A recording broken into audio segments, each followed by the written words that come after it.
Empty clip வச்சுட்டு நம்ம வந்து இப்போ ஒரு டிசைனர் கிளிப் செய்ய போகிறோம். இதுக்கு வந்துட்டு B7000 ஒரு க்ளூ தான் நான் யூஸ் பண்ண போகிறேன்.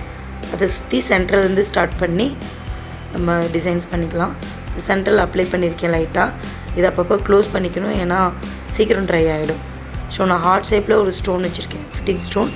அதை தான் சுற்றியும் வைக்க போகிறேன். அதை சுற்றி வைக்கும்போது ஒரு ஃப்ளார் மாதிரி நமக்கு டிசைன் கொடுக்கும். ஸோ அதை அப்படியே மெல்லமாக சுற்றியும் வச்சுக்கலாம். கையிலையும் எடுத்து வைக்கலாம், பட் கையில் வைக்கும்போது அடிக்கடி நகரும். ஸோ அதனால் நான் இந்த இடுக்கி மாதிரி இருக்கிறத வச்சு யூஸ் பண்ணி வச்சுக்கிறேன். ஸோ சேம் இதே மாதிரி அந்த லாஸ்ட் வரைக்கும் கொண்டுட்டு போகணும். பக்கத்தில் சேம் ஈவனாக கொண்டுட்டு போய்க்கலாம்.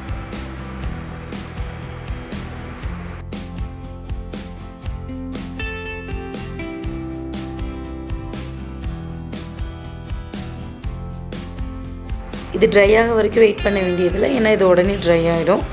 பக்கத்தில் சேம் இதே மாதிரி கொடுத்துக்கலாம்.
இதே மாதிரி கிளிப் ஃபுல்லாக கொடுத்துட்டு காமிக்கிறேன்.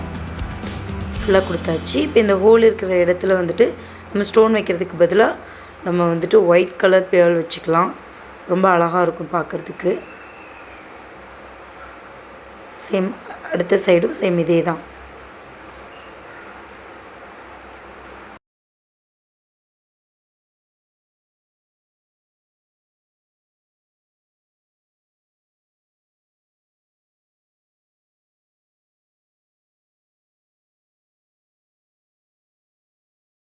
இப்போ இந்த ஃப்ளாரோட சென்டரில் வந்துட்டு ஜெர்கான் ஸ்டோன் வைக்க போகிறோம்.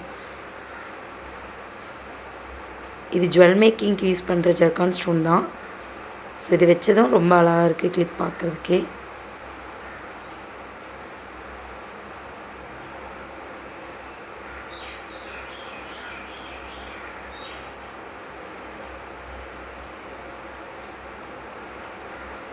இந்த கிளிப் மேக் பண்ணுறதுக்கு எனக்கு 4 minutes தான் ஆச்சு. ஸோ நீங்களும் இதே மாதிரி ட்ரை பண்ணுங்கள், ரொம்ப அழகாக இருக்கும். நமக்கு பிடிச்ச மாதிரி கலர்ஸில் வந்துட்டு நம்ம ரெடி பண்ணிக்கலாம். ஸோ இது ஃபுல்லாக முடித்ததுக்கப்புறம் அதோடைய லுக் காட்டுறேன் பாருங்கள்.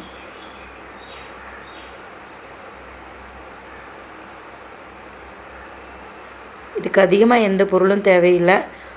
ஹார்ட் ஷேப்பில் வந்துட்டு ஒரு 12 கிளிப்பு, சேம் டைம் வந்துட்டு 2 பேர் ஜெர்கான் ஸ்டோன்ஸ், இதெல்லாம் இருந்தாவே போதும். அது எல்லாமே குவான்டிட்டி கொஞ்சம் கொஞ்சமாக இருந்தால் போதும். இதோடு சேர்த்து இந்த க்ளூவும் வேணும். ஸோ இதே மாதிரி நீங்களும் ட்ரை பண்ணுங்கள். லைக் பண்ணுங்கள், ஷேர் பண்ணுங்கள், கமெண்ட் பண்ணுங்கள். மறக்காமல் சப்ஸ்கிரைப் பண்ணிக்கோங்க.